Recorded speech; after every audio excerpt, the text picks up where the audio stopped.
Whenever a fresh beginner finally musters up the courage to get in shape, they often go in with a great deal of motivation, but very little knowledge. Unfortunately, this often leads to mistakes that all beginners and sometimes even more experienced people tend to make. For the sake of some of you newbies, here are 5 beginner mistakes that you should try to avoid.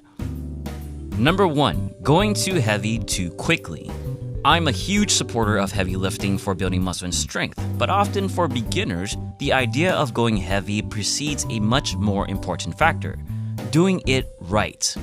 Immediately lifting heavy makes it difficult to practice technique, and you end up doing an exercise wrong over and over again. Eventually, it can lead to some unfortunate boo-boos. Best practice: go moderately heavy until you get the movement right. And since heavy eccentric lifting also tends to lead to a higher degree of delayed onset muscle soreness, going lighter first can cut down on recovery time so you can spend more time lifting and less time crying when you try to walk. Number 2. Too much cardio.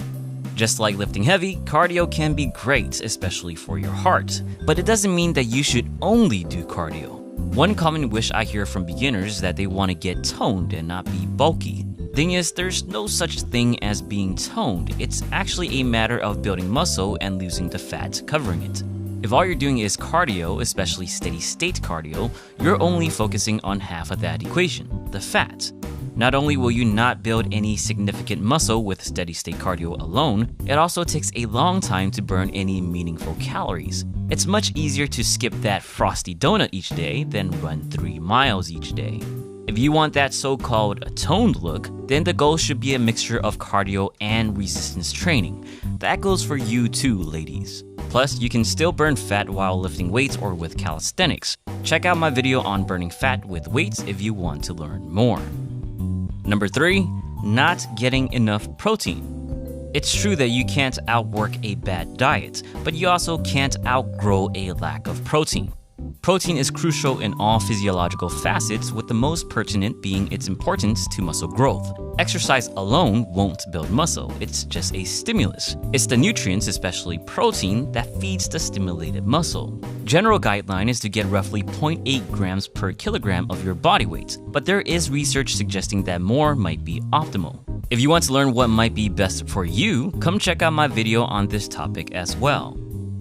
Number 4. Not getting enough sleep.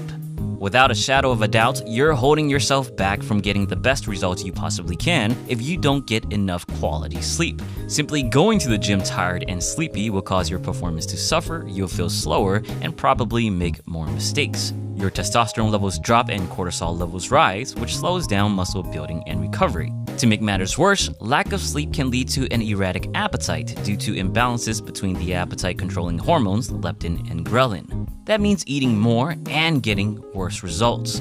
Simply put, don't mess with your sleep. Get your 7 to 9 hours and reap all of your gains.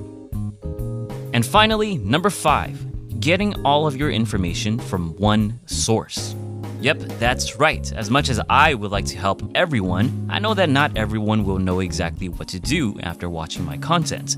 Fitness can be an overwhelming topic, and you want to remove all of the confusion by sticking to one person or triangle figure, but that one person isn't guaranteed to be a perfect fit. For example, as much as I like to promote eating in moderation instead of going low carb, it doesn't mean that low carb doesn't work at all. In fact, low carb is the best option for some to actually practice moderation. But you'll probably find a better source than myself that can teach you how to do it. And if you look around long enough, you'll notice that all experts have varying opinions on virtually everything. From the best method of burning fat, building muscle, best diet, and heck, even the best list of mistakes beginners make. And of course, you have the occasional guru selling you fat coffee and pee injections. As the saying goes, don't put all of your eggs in one basket. Certainly, don't put your entire health and fitness into one voice. Look around, listen to different folks, challenge those folks when you disagree with them, myself included, and never, ever stop learning. Got more fitness mistakes you've learned the hard way and want to let others know? Feel free to share it in the comments. End of the day, we all make mistakes, and from learning from our mistakes, we can only get stronger. As always, thank you for watching and get your protein.